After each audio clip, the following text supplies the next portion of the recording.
Welcome back to my channel. This will be my review of the Ruger Mark III. If you were to purchase a Mark III, it would come in a case like this. Inside you would find a Weaver style mount, because this pistol does come pre-tapped. You will find 2 magazines, 10 round. When loading, you can go ahead and pull down on this guy to ease in loading your 22 cartridges, 22 long rifle cartridges in there. Comes with yet another lock, which will go into the lock bucket. You get 2 key-like devices to take care of the internal lock.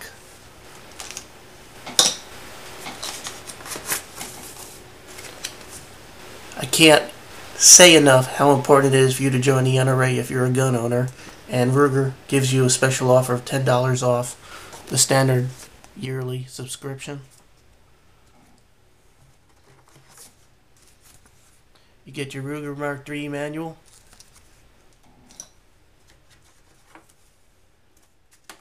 and you get this form to register with Ruger. You're not registering your weapon, you're just signing up for Ruger service and support there. And this is really important right here. See what that says? Made in the USA. Before I started this video, I did safety check this weapon. I'm not going to safety check it here. Let's begin by talking about a little history. Bill Ruger and Stern, in Ruger's garage, had built 2 pistols. Those pistols were modeled after a pistol that a Marine that was serving in the Pacific Theater gave to Bill Ruger in 1949. And he modeled 2 pistols after this particular item that his Marine friend gave him. And that's sort of the grandfather of this guy. Now, most folks think that that pistol was a Luger because a Luger looks so much like the Ruger Mark III or Mark II or Mark I. But when in fact his friend gave him a baby Nambu. If you were to Google baby Nambu and looked at some of the images, you would see how familiar the Ruger Mark III and II series look like a baby Nambu. After the success of that standard Ruger target pistol or pistol came the Mark I in 1941, give or take a year, and then the Mark II came out in 1982, some folks might say 1981. And then finally in 2004, the Mark III came out. Now I'm not going to talk about the differences between every single series of weapon, just the differences between the Mark II and the Mark III. The first difference between the Mark II and Mark III is a loaded chamber indicator, which is right here. When there is a round in the chamber, the back portion of this sticks out a little bit, gives you a tactile and visual cue that you have a round in the chamber. Another difference, and more important than anything else to me, in my opinion, is the magazine release. In the Mark II, the way that you had to release the magazine was to pull back on a tab right here, and then you would pull or extract your magazine. In the Mark III, it's located where John Moses Browning intended it to be, and that's right here. So you press down and pull it out. Another thing is the magazine safety. In order to fire this weapon, you have to have the magazine inside the weapon. If you don't, you're going to pull the trigger, it just doesn't fire. Now there's one more feature difference between the Mark II and Mark III, and that's the internal safety. If the lock wasn't enough to try to keep people out, you have these little guys. This is a key. And again, this is really retarded. If you want to utilize the internal safety, you have to pull the bolt basically cock the weapon, and then pull the safety up. You engage the safety by pushing up. Now see, I can't engage the safety. The weapon has to be cocked in order to pull the put the safety on, and you would push it up.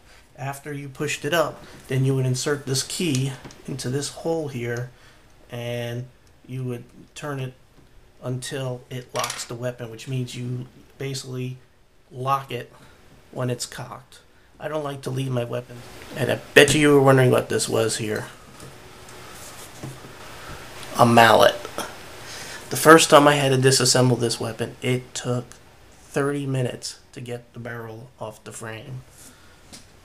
Because it's brand new, it's very tight.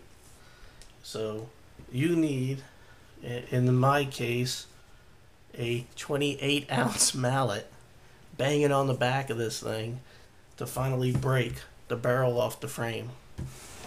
Let's talk about some specifications on this particular model. This is the Ruger Mark III 678. The 678 specifies the length of the barrel. The length of the barrel is 6 7/8 inches. Now, this is not a bull barrel.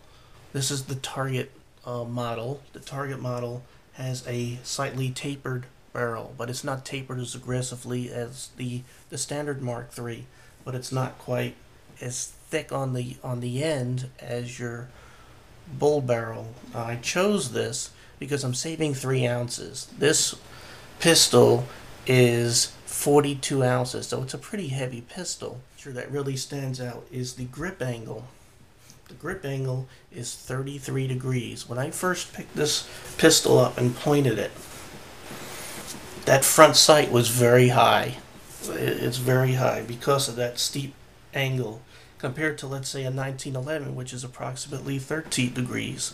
The clock is approximately 20 degrees. This has an angle of 33, so that's pretty aggressive. So when I brought that up, that front sight, I was going to see if I could sort of let you see. It was sort of almost like about that, but I naturally pointed it for what I'm used to. Now, while I have this here, I'm going to let you see what the sight picture is. Everything is black. There's no dots or anything like that. So there's your sight picture, what you could expect to look at. Well, I think that's enough talking for now, so let's get to the range and see how well it fires.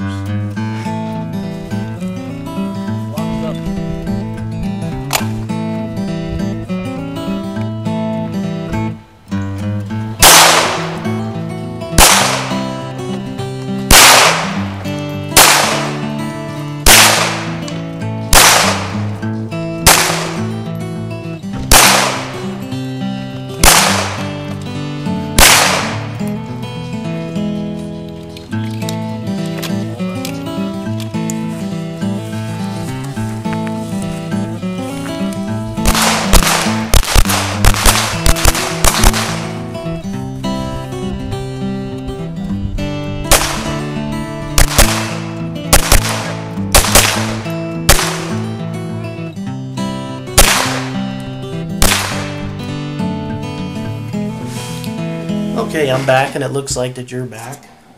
Well, overall, I'm very happy with the pistol. It fired very well. It was very comfortable to shoot. It was very accurate out of the box. The trigger is not the best in the world. Well, I hope you enjoyed this video. I'm very happy with my Ruger Mark III, my purchase here. The only thing, again, is if you're not an NRA member and you're a gun owner, you're part of the problem. So how about joining and helping in the fight, because I'm tired of dragging all your baggage. And if you are an NRA member, good on you. Thank you. If you do get the Mark III, don't forget the mallet.